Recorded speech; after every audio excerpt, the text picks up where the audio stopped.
Hello everybody, and in this master game we'll be looking at a game played in 1923 between Alekhine, who was white, and Dr. Forrester, who was black. I've never heard of this player actually, but the game itself was too good not to share with you. So it starts off e4, e5, knight f3, and knight c6, as is the theory of the time. This was played almost all the time whenever white first played e4. So we get mainline Ruy Lopez with bishop b5, and then a6, bishop to a4, and here knight f6. So Alekhine responds with knight c3. Castling and d3 are also playable, but a little bit less popular than this move. And bishop c5. Not the mainline move, b5 is generally played more often here. But it's not a bad move. And Alekhine actually, instead of castling or playing d3, he actually sacrifices with knight takes e5. The reason behind this will be revealed in a moment. It takes the centre pawn, and after knight takes e5, white can win the piece back with d4. So the idea is that white has temporarily sacked a piece, will win it back, and has gained control of the centre. Although if we go back a move, there's an interesting idea of black trying to make white's king look a bit silly by playing bishop takes f2 check, king takes, and knight takes e5. So the material is even, but I don't really like this position for black because after d4, black's pieces are quite difficult to coordinate, and white's control of the centre and superior development should give him a fairly solid advantage. So after knight e to g4, king g1, and after white plays h3, king h2 and rook f1, I feel that white has solved all of his problems and black is still worse. So in the game, after knight takes e5, d4, black has a couple of options.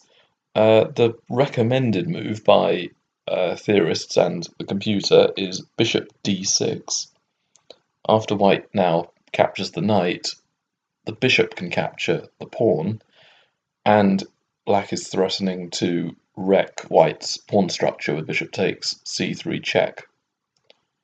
So after castling, black can take on c3, but more common is castling, bishop e3, b5, bishop b3, and d6.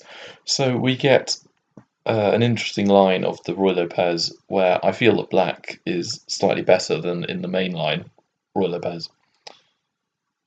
So this is probably about even. Knight g4 is also a possibility here, which would, I think, be quite a good move for black. So this is not very troubling for black if he plays correctly, but instead he played bishop b4, with the idea that after pawn takes knight, there is knight takes e4 with an annoying pin.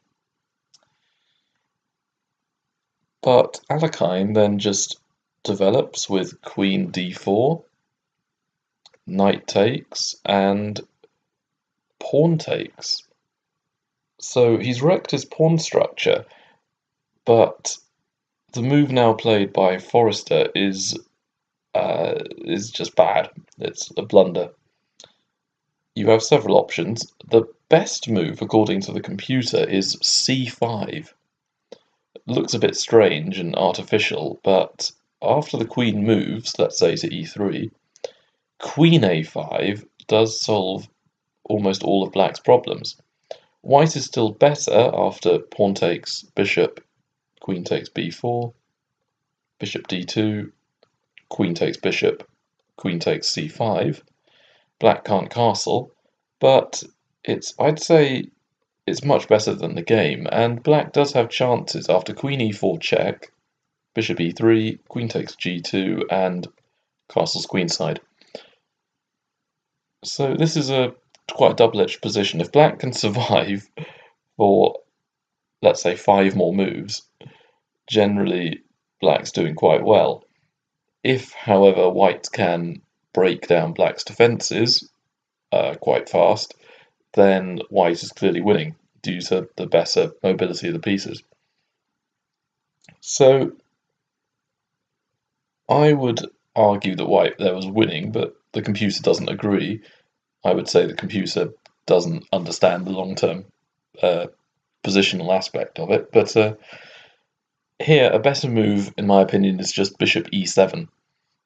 And white is still better, but there's still a game that's going to happen here. Instead, bishop a5 was played. And I hate this move because white can prevent black from developing completely with bishop a3. Now there's no castling. The pawn is pinned on the d file, so black can't even move the d pawn to allow the bishop to move. The only move I could really see was b5, which I think only helps white after bishop b3, pointing at the f7 pawn. So, very tricky position, but perhaps b5 is just the best move. There doesn't seem to be much else. b6 was played in the game, but this allows for a crushing move by Alekhine, which promptly finishes the game, really. That move is e6. It's a fantastic move, just allowing the queen to attack g7. If f takes e6, then queen takes g7 is just winning. And it's also targeting the d7 pawn, attacking the pinned piece. So black can't even move the bishop to b7 due to pawn takes d7 check. And nothing else from black's side can really even move. So if I was playing this game, I don't know if I'd have found that move. I would probably have played castle queenside because it looks more natural. And then black actually can create something in this game. It's still winning for white by quite a big margin, and we get a position like this. But Alekhine's move is just amazing with e6. And his opponent goes down in flames. He plays to the end, which I admire. Queen f6. And here Alekhine found a rather nice checkmate. Bishop takes d7 check. Now, if bishop takes d7, then queen takes d7 is checkmate. Remember, the king can't go to f8 because of the bishop on a3. So the only other move is king d8, bishop c6 check, and it's mate in 1 here. Bishop d7, the simple queen takes d7, but Forrester allowed the rather more pretty queen takes d4 and then e7 checkmate.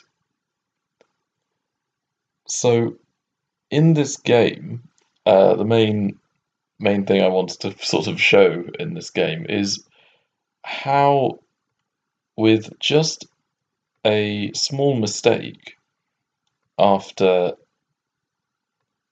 pawn takes c3, here is a critical moment for black. You have to be aware of what white can potentially threaten and keep looking at how to improve your own development and improve your pieces. So if Forrester had seen the move bishop a3, there's no way he would have played bishop a5. Again, my suggestion is bishop e7, which is still not amazing, but it does allow black to fight on. But bishop a5 does just lose, because what also black hasn't really been doing is black hasn't really been helping her develop pieces, really. After white played d4, perhaps the best move at the time might have been bishop d6, pawn takes, bishop takes. But even if you didn't see that, you could maybe guess away with bishop takes pawn, and then queen takes pawn, knight c6, and you've got fairly equal development. Black will be able to castle next move. Things are fairly even, but what black has failed to understand is he's engaging in tactics like this when he's going to be behind in development. And that may not look like a big feature now, because black can still engage in a few more tactics.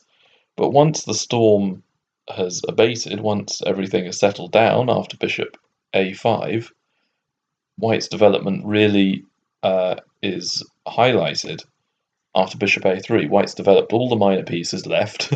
The queen is ready to castle on both sides, and has a centre pawn on e5, just clamping down on black's play. And black's only developed piece is just out of action, not really doing much. And then from here, it's just a disaster after a move like b6. To be fair, there aren't really many other moves. And then he's punished for his lack of development immediately with the lovely checkmate.